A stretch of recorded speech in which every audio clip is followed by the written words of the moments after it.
좋은 아침입니다. 그리스도의 재림과 종말에 관한 내용 계속 이어서 보도록 하겠습니다. 오늘은 마가복음 13장 28절에서 37절 말씀입니다. 28절입니다. 무화과 나무의 비유를 배우라. 그 가지가 연하여지고 잎사귀를 내면 여름이 가까운 줄 아나니. 29절 이와 같이 너희가 이런 일이 일어나는 것을 보거든 인자가 가까이 곧 문 앞에 이른 줄을 알라. 30절 내가 진실로 너희에게 말하노니 이 세대가 지나가기 전에 이 일이 다 일어나리라. 31절 천지는 없어지겠으나 내 말은 없어지지 아니하리라. 예수님은 지금까지 그 말세의 징조들에 대해서 쭉 이야기를 하셨습니다. 적그리스도의 출현, 그리고 전면적인 전쟁, 테러, 그리고 천재지변 이와 같은 일들이 있을 것이고요. 또 참된 신자에 대한 박해가 있을 것이다, 이렇게 이야기하시고는 다시 한번 적그리스도의 출현에 대해서 다시 한번 말했습니다. 여기서 알 수 있듯이 종말이란 사실은 마지막으로 영혼을 멸망시키려고 하는 세력과 마지막으로 영혼을 구원하려고 하는 세력의 전쟁이 가장 핵심임을 두 번이나 적그리스도의 출현에 대해서 이야기하신 것에서 알 수 있습니다. 그 말씀에 이어서 하신 말씀, 무화과 나무의 비유를 배우라 라고 이야기했는데요. 팔레스타인 지역의 나무들은 대부분 상록수입니다. 그래서 낙엽이 지지 않는데요. 무화과 나무는 봄에 잎이 돋아나서 가을이 되면 낙엽이 지는 낙엽수입니다. 또 팔레스타인에는 봄이 매우 짧기 때문에 무화과 나무 잎이 돋기 시작하면 곧 여름이 다가온다는 것을 알게 됩니다. 여기도 이야기하고 있죠. 그 가지가 연하해지고 잎사귀를 내면 여름이 가까운 줄 아나니. 무화과 나무 딱 싹이 나기 시작하면 이미 여름은 가까웠다는 것입니다.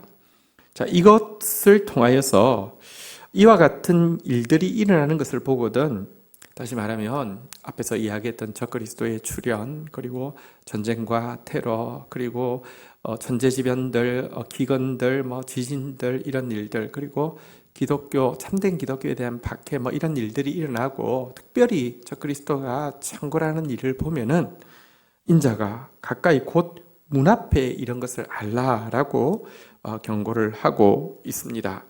자, 그러면서 예수님께서는 내가 진실로 너희에게 말하노니, 이것은 아멘이라는 뜻입니다. 진실로 말한다, 분명하다라고 이야기하면서 이 세대가 지나기 전에 이 일이 다 일어나리라 라고 이야기했는데요. 예수님의 말씀대로 한 세대가 지나기 전에 예루살렘의 멸망이라는 1차적인 이 예언의 성취는 그대로 이루어졌습니다.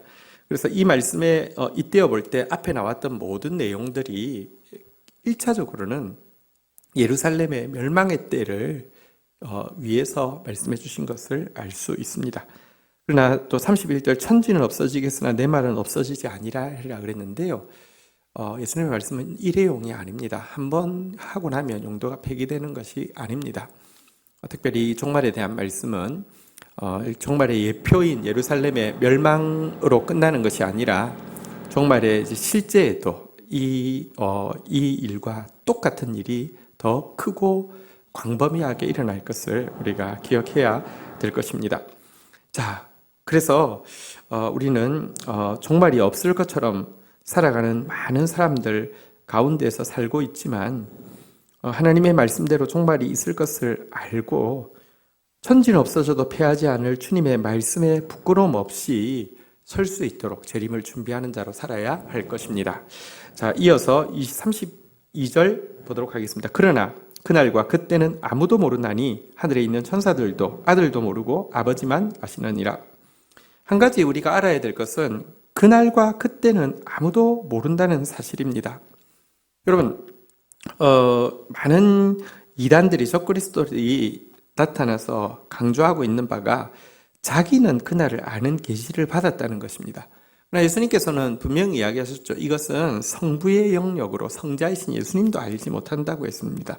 그래서 그날을 안다고 이야기하는 것 자체가 성경에서 종말의 징조로 이야기한 적그리스도의 출현이라는 것을 우리를 분명히 기억해야 할 것입니다. 자, 33절입니다. 주의하라, 깨어 있으라. 그때가 언제인지 알지 못함이라. 34절 가령 사람이 집을 떠나 타국으로 갈 때에 그 종들에게 권한을 주어 각각 사물을 맡기며 문지기에 깨어 있으라 명함과 같으니 35절 그러므로 깨어 있으라 집주인이 언제 올지 혹은 저물 때인지 밤중일지 닭울 때인지 새벽일지 너희가 알지 못함이니라. 36절 그가 호련히 와서 너희가 자는 것을 보지 않도록 하라. 37절 깨어 있으라 내가 너희에게 하는 이 말은 모든 사람에게 하는 말이나 하시니라. 자, 예수님의 재림의 때는 우리가 알 수 없습니다. 그렇기 때문에 도리어 더 주의하고 깨어 있어야 한다는 것입니다. 예수님은 깨어 있는 것이 얼마나 중요한지를 알려주기 위해서 문지기 비유를 들고 있습니다. 문지기가 졸면 도둑은 마음껏 들어올 수 있고요. 영적인 도둑인 적그리스도와 거짓 선지자들이 마음껏 교회를 출입하게 될 것입니다. 그러나 문지가 깨어 있으면 적그리스도가 거짓 선지자들이 출입할 수 없을 뿐 아니라 이 깨어 있는 문지기는 그리스도의 재림을 제일 먼저 영접할 수 있는 특권을 가지게 될 것입니다. 그래서 이처럼 문지기가 중요하기 때문에 문지기가 자고 있는 모습을 보게 되면 주인은 엄히 책망하게 될 것입니다. 여러분, 여기서 말하는 문지기는 누구를 이야기합니까? 오늘 읽었던 37절에 보면 깨어있으라 내가 너희에게 하는 이 말은 모든 사람에게 하는 말이니라. 우리 성도 모두가 문지기라고 이야기하고 있습니다. 어둠이 깊어갈수록 우리는 깨어 있어야 합니다. 주의해야 합니다. 진리를 붙잡고 있어야 하고요. 진리로 문지기 역할을 감당해야 합니다. 지금 정말로 종말의 징조들을 우리는 다 피부로 느끼고 있습니다. 특별히 거짓 선지자들이 들끓고 있습니다. 이때 깨어있는 문지기가 되어서 교회를 지키고 또 뿐만 아니라 그리스도의 재림을 가장 영광스럽게 맞이할 수 있는 저와 여러분들이 되기를 주의 이름으로 축원드립니다. 주신 말씀 붙잡고 기도하며 나가도록 하겠습니다. 주님께서 말씀하신 모든 종말의 징조들이 이루어지고 있는 시대를 살아가고 있습니다. 종말이 없을 것처럼 세상에 취해서 살아가는 많은 사람 속에 묻혀서 사는 자 되지 않게 해주시고 그리스도의 재림을 영광스럽게 준비하는 자 되어질 수 있도록 은총을 베풀어 주시기를 간절히 간구하고 소원합니다. 특별히 적그리스도가 창궐하고 있는 이때에 깨어있는, 영적으로 깨어있는 말씀의 문지기가 되어짐으로 말미암아 자신을 지키고 공동체를 지키는 자 되어지고 예수 그리스도의 재림을 가장 영광스럽게 맞이하는 저희들 되어질 수 있도록 은총을 더하여 주옵소서. 예수 그리스도의 이름으로 기도 올립니다. 아멘.